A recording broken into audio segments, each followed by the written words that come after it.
السلام علیکم ورحمۃ اللہ وبرکاتہ۔ الحمد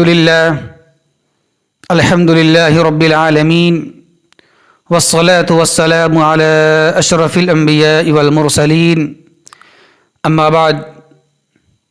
محترم سامعین کرام اور خواتین اسلام، آج کا ہمارا موضوع ہے دعوت دین میں منہج سلف کیا ہے، سلف صالحین کا منہج کیا ہے، طریقہ اور اصول کیا ہے۔ مطلب یہ ہے کہ جب ہم کسی قوم کو، کسی جماعت کو یا کسی افراد کو دعوت دین دیں تو اس کا آغاز کیسے کریں، اس کی شروعات کس سے کی جائے۔ چونکہ دین اسلام میں بہت سارے پہلو ہیں، تو کون سے پہلو سے دعوت دین کا آغاز کیا جائے، تو اس تعلق سے منہج سلف کیا ہے، سلف صالحین کا منہج کیا ہے اور طریقہ اصول کیا ہے۔ تو اس تعلق سے منہج سلف اور سلف صالحین کا منہج یہ ہے کہ جب ہم کسی قوم کو، کسی جماعت کو یا کسی گروہ کو دعوت دین دینا شروع کریں تو سب سے پہلے اپنی دعوت کا آغاز توحید سے کریں۔ یعنی ایسی قوم، ایسی جماعت یا ایسے گروہ جس سے آپ خطاب کر رہے ہیں، جس کو آپ سمجھا رہے ہیں، اگر وہ عقیدہ توحید سے نابلد ہے، اس کے اندر شرک و بدعات ہے، کفر ہے، اور اس کا عقیدہ، اس کا منہج صحیح نہیں ہے، تو سب سے پہلے آپ دعوت کا آغاز توحید سے کریں گے۔ یہ اصول ہے اور یہ طریقہ ہے منہج سلف کا۔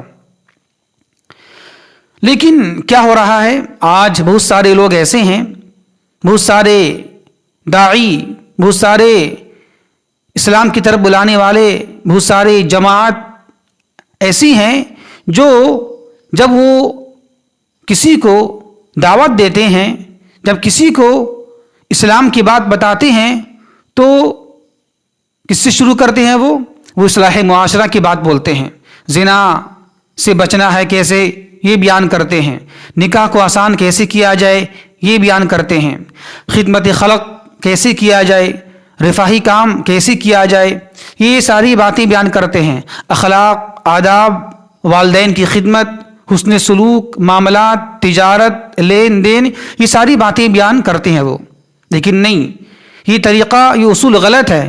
اگر ہم کسی قوم کو، یا مسلمان بھی ہوں، اگر ہم مسلمان کو دعوت دے رہے ہیں، دین کی دعوت دے رہے ہیں، اور اگر وہ مسلمان یا وہ جماعت یا وہ گروہ کے لوگ اس کا عقیدہ صحیح نہیں ہے، وہ عقیدہ توحید سے نابلد ہیں، اسے پتہ نہیں ہے کہ عقیدہ توحید کیا ہوتی ہے، اس کے اندر شرک ہے، کفر ہے، بدعت و خرافات ہے، تو ہمیں چاہیے کہ ہم اپنے سامنے والے کو، ایسے لوگوں کو، ایسی جماعت کو جب بھی ہم دعوت دینا شروع کریں دین کی، تو آغاز کس سے ہونا چاہیے، شروعات کس سے ہونا چاہیے؟ شروعات توحید سے ہونا چاہیے۔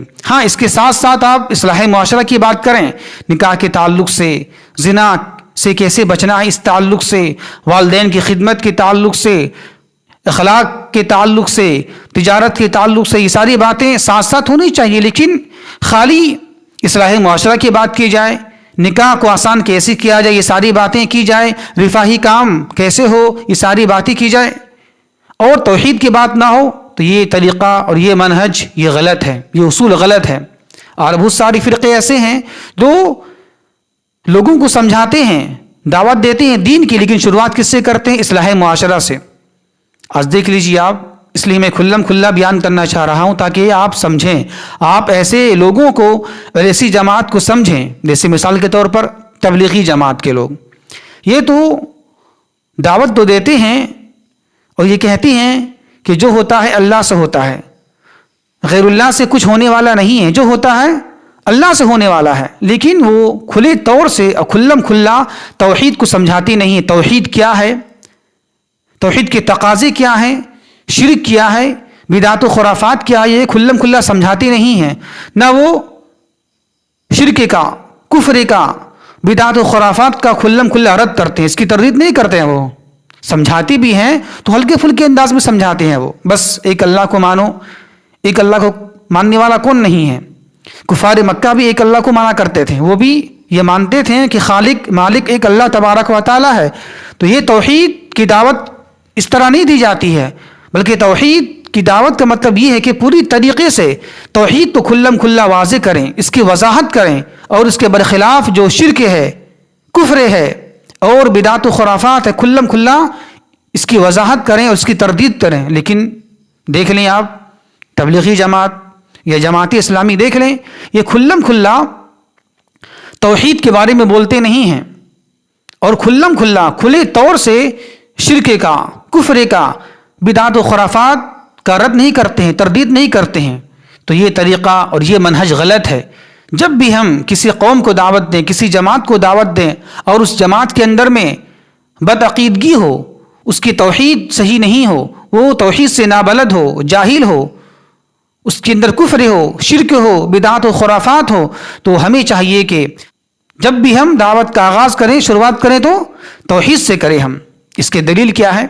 اس کے دلیل یہ ہے کہ بخاری مسلم کی ایک حدیث ہے، حضرت عبداللہ ابن عباس رضی اللہ تعالی عنہ سے مروی ہے کہ اللہ کے نبی صلی اللہ علیہ وسلم نے معاذ بن جبل رضی اللہ تعالی عنہ کو جب یمن کی جانب حاکم بنا کر بھیجا، گورنر بنا کر بھیجا، تو یہ حکم دیا کہ اے معاذ، تم جس قوم کی جانب جا رہے ہو وہ اہل کتاب ہیں، وہ قوم ایک ایسی قوم ہے کہ وہ اہل کتاب ہے۔ اب دیکھ رہے ہیں اہل کتاب کا عقیدہ صحیح نہیں ہے، اہل کتاب کے جو عقیدے ہوتے ہیں وہ صحیح نہیں ہیں۔ تو اللہ کے نبی صلی اللہ علیہ وسلم نے یہ ترغیب دیا اور یہ حکم دیا کہ اے معاذ، تم جس قوم کی جانب جا رہے ہو وہ قوم اہل کتاب ہے، یہود و نصارہ ہے، تو سب سے پہلے جس چیز کی دعوت دینا، سب سے پہلے جس کام اور جس چیز کی دعوت دینا وہ کیا ہے؟ الی ان یوحد اللہ، وہ سب سے پہلے تم توحید کی دعوت دینا۔ دیکھیں، سب سے پہلے توحید کی دعوت دی جائے، سب سے پہلے اپنی دعوت کا آغاز کس سے کی جائے؟ توحید سے کی جائے۔ اور آگے اللہ کے نبی صلی اللہ علیہ وسلم بیان فرماتے توحید کیا ہے؟ توحید یہ ہے کہ شہادت اللہ الہ الا اللہ وانی رسول اللہ، یہ اس سے یہ کہنا ان لوگوں سے کہ گواہی دی جائے، یہ گواہی دو کہ اللہ کے سوا کوئی معبود برحق نہیں اور میں اللہ کا رسول ہوں، یہ اس سے یہ کہنا، یہ توحید ہے۔ تو اس سے پتہ ہی چلا کہ سب سے پہلے اپنے دین کا آغاز توحید سے کرنا ہے۔ اس کے بعد اللہ کے نبی صلی اللہ علیہ وسلم نے معاذ بن جبل سے یہ بات بیان فرمائی، جب وہ پوری طریقے سے توحید کو مان لیں، اس کا اقرار کر لیں، تب انہیں دعوت دینا، تب انہیں سمجھانا کیا کہ بے شک اللہ تبارک و تعالیٰ نے دن بھر میں 5 نمازیں فرض کی ہیں۔ جب یہ چیز کو مان لیں، نماز کو مان لیں، تب حکم دینا کہ اللہ نے تمہارے اوپر صدقات و خیرات کو فرض کیا ہے، صدقات و خیرات دینا چاہیے۔ تو دیکھ لیں ترتیب کیا ہے۔ سب سے پہلے اللہ کے نبی صلی اللہ علیہ وسلم نے یہ بات بیان فرمائی کہ اپنے دعوت کا آغاز توحید سے کیا جائے، تو توحید سے کرنا چاہیے۔ بہت سارے ایسے لوگ ہیں جو اپنی دعوت کا آغاز اصلاح معاشرہ سے کرتے ہیں، یا توحید کی دعوت دیتے بھی ہیں تو مختصر بیان کرتے ہیں، وہ کھلم کھلا واضح بیان نہیں کرتے ہیں۔ اسی طرح وہ شرک کی، کفر کی، بدعت و خرافات کی تردید اور کھلم کھلا رد نہیں کرتے ہیں وہ لوگ۔ تو یہ طریقہ، یہ منہج غلط ہے، بلکہ صحیح طریقہ اور صحیح اصول اور سلف صالحین کا منہج یہ ہے کہ جب بھی ہم کسی قوم کو، کسی جماعت کو، کسی گروہ کو یا مسلمان کو بھی اگر ہم دعوت دیں اور اس کے عقیدہ صحیح نہ ہو، اس کے اندر کفر ہو، شرک ہو، بدعت و خرافات ہو، تو ہم سب سے پہلے اپنی دعوت کا آغاز توحید سے کریں گے۔ ہاں، اس کے ساتھ ساتھ ہم اصلاح معاشرہ کی بات کریں گے ہم، لیکن سب سے پہلے ہم آغاز کس سے کریں گے؟ شروعات کس سے کریں گے؟ توحید سے کریں گے۔ اسی طرح دیکھیں، ایک دلیل یہ بھی ہے کہ جب تک اللہ کے نبی صلی اللہ علیہ وسلم مکے میں 13 سال تک رہیں، کیا دعوت دی؟ کس چیز کی دعوت دی؟ توحید کی دعوت دی۔ توحید کی دعوت دیتے رہیں اللہ کے نبی صلی اللہ علیہ وسلم مکے میں 13 سال تک۔ تو دیکھیں، اس سے پتہ ہی چلتا ہے کہ اللہ کے نبی صلی اللہ علیہ وسلم نے لوگوں پر جو محنت کی 13 سال تک، وہ